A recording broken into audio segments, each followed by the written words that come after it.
मानना है कि समानता का सिर्फ इतना ही प्रयास किए जाने की आवश्यकता है कि किसी स्थापित व्यवस्था द्वारा घोषित किसी सीमा रेखा से ऊपर वाले को समान स्वतंत्रता तथा नीचे वाले को समान सुविधा। तो रेखा क्या रहेगी वो? नहीं, रेखा तो सब मिल करके बनाएंगे। पूरा मतलब लो। हाँ, संविधान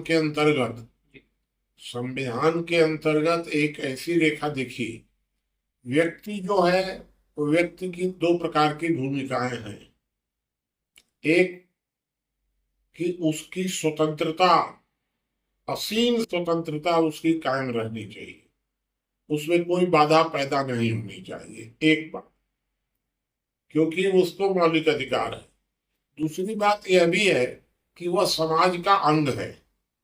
अर्थात जैसे एक काफिला पद्धति, हम लोग 15 लोग एक साथ चल रहे हैं, एक परिवार के लोग हैं 15 लोग, अब एक साथ चल रहे हैं, तो एक आदमी आगे हो जा रहा है, एक आदमी पीछे हो जा रहा है, कोई बात नहीं।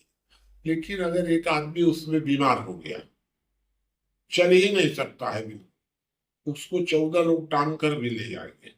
ये है काफिला पद्धति।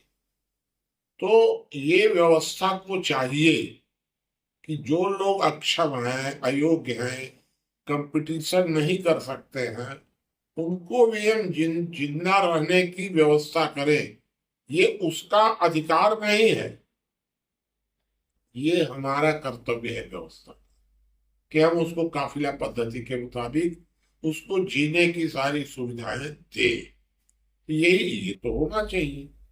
तो इसीलिए हम लोगों ने कहा है कि एक सीमा रेखा से ज्यादा सबको पूरी स्वतंत्रता, कंपटीशन करो, और सीमा रेखा से अगर कोई नीचे है तो उसको हम सुविधा देंगे। उसका मतलब यही है कि वो जीने लायक स्थिति में नहीं है, कंपटीशन नहीं कर सकते हैं, तो उनको समाज का अंग मान करके हम उनको उतनी सुविधा देंगे।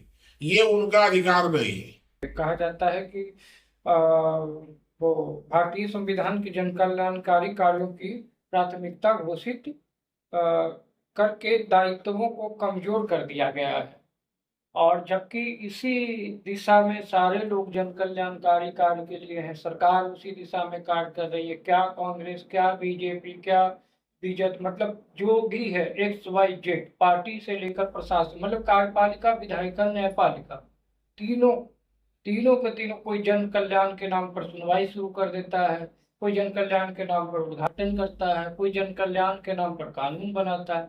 आपका कहना है कि मतलब कम नहीं है जन कल्याणकारी, एकदम ये है। ये जो संविधान भी भारत एडॉप्ट किया है, जी। ये तो एक प्रकार से गुलामी के टाइम की बात है। ये स्वतंत्रता के बाद हम लोगों ने तो कोई संविधान बनाया नहीं। तो ये जो संविधान बना, ये तो विदेशों की नकल है खाली, भारत का तो कोई इसमें कुछ है नहीं। तो विदेश जो था वो जन कल्याण जन कल्याण जन कल्याण करता रहता था, भारत भी वही दोहराने लग गया।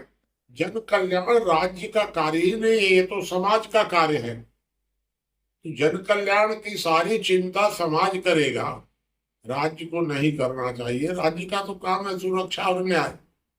सुरक्षा और न्याय आप दे ही नहीं रहे हैं, जन कल्याण दे रहे हैं, क्योंकि विदेशों की नकल की है, तो आपके पास अपना दिमाग तो कुछ है ही नहीं है, तो नकल करने वाला कितना अपना करेगा। इसलिए ये सारी समस्याएं पैदा हुई है। किसी प्रकार का जन कल्याण का कोई भी कार्य यह समाज का काम है, राज्य का काम नहीं है। मैंने सुना है कि एक था बूंदी का किला, और जब वहां का राजा उसको फतह करना चाहता था, नहीं कर सका, लेकिन वो प्रतिज्ञा कर लिया कि आज रात तक हम बूंदी का किला फतह करेंगे, नहीं करेंगे तो आत्महत्या कर लेंगे। और किला फतह नहीं कर पाया, तो एक ठो नकली किला बनाया, उसका नाम लिखा बूंदी का किला, और उसको फतह कर लिया। तो इस तरह से ये लोग, जब राज्य वास्तव में सुरक्षा और न्याय नहीं दे पाता है, तो अपनी इज्जत बचाने के लिए, कि आत्महत्या न करना पड़े, इसलिए जन कल्याण के कार्य शुरू कर देता है कि जनता धोखा में रह जाए। बस बाकी तो कुछ है नहीं, इसमें कोई मतलब नहीं है। असफल लोग इस प्रकार के नकली कार्य शुरू करते हैं। तो राज्य अपने दायित्व पूरा करने में असफल हो गया है और इसलिए जन कल्याण का सहारा दे रहा है। अगर जन कल्याण के तहत बिजली, सड़क, पानी और जो विद्यालय, शिक्षा, स्वास्थ्य अगर ना मिले तो बहुत सारे वर्ग तो मर जाएंगे। हाँ, बहुत आदमी मर जाएंगे, ये बात तो सही है कि बहुत आदमी मर जाएंगे, लेकिन ये बात भी सही है कि कोई अगर मर जाता है तो उसको बचाना राज्य का दायित्व तो नहीं है, कर्तव्य मात्र है।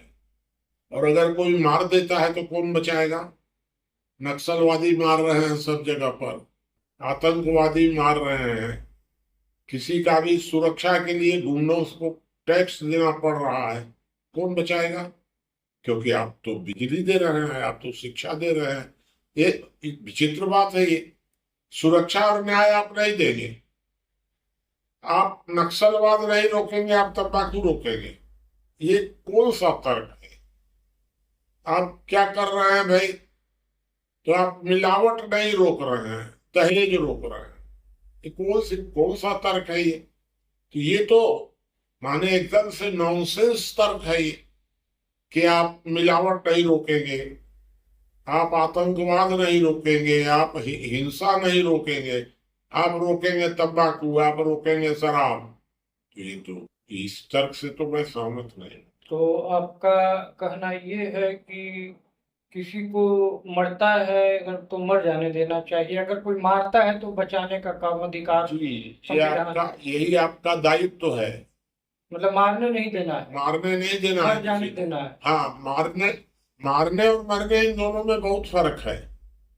अगर कोई मर रहा है तो उसका बचाना आपका स्वैच्छिक कर्तव्य है, आपका दायित्व नहीं है। आपका दायित्व है कि कोई मार ना सके। तो अगर वो मारने से बिल्कुल सुरक्षित है, आप गारंटीड है बिल्कुल कि अब इसको कोई खतरा नहीं है, तो थोड़ा बड़ा मरने वाले को भी मदद कर सकते हैं, क्योंकि वो आपका कर्तव्य है। लेकिन आप दायित्व छोड़ करके कर्तव्य करेंगे, ये कैसे होगा? हो ही नहीं सकता है। तो मतलब दायित्व बड़ा है कर्तव्य के अपेक्षा। एकदम आपको आपको जिम्मेदारी दी गई है। अगर हम एक आदमी को हमने नियुक्त कर दिया है ट्रेजरी गार्ड, तुम ट्रेजरी का पहरा करो, कुछ दूर पर कहीं आग लग गई और वो बुझाने चला गया और ट्रेजरी लूट गया, तो हम उसको नौकरी से निकाल देंगे? ये तो स्वाभाविक सी बात है ये कि तुमको हम ट्रेजरी गार्ड नियुक्त किए थे कि आग बुझाने के लिए तुमको जिम्मा लगाए थे। इसमें ये तो एकदम स्वाभाविक है, ये सब बेकार की बात है एकदम। इसीलिए आप कहते हैं क्या कि व्यक्ति की असीम स्वतंत्रता आत्महत्या की हद तक होनी चाहिए। ये बिल्कुल, आत्महत्या कोई भी कर सकता है, आप उसको बलपूर्वक नहीं रोक सकते, क्योंकि वो तो उसका मौलिक अधिकार है। मतलब आत्महत्या मौलिक अधिकार है। मौलिक अधिकार है। आत्महत्या, जीना जीना मरना सब उसका मौलिक अधिकार है। आप उसको रोक नहीं सकते हैं किसी भी स्थिति।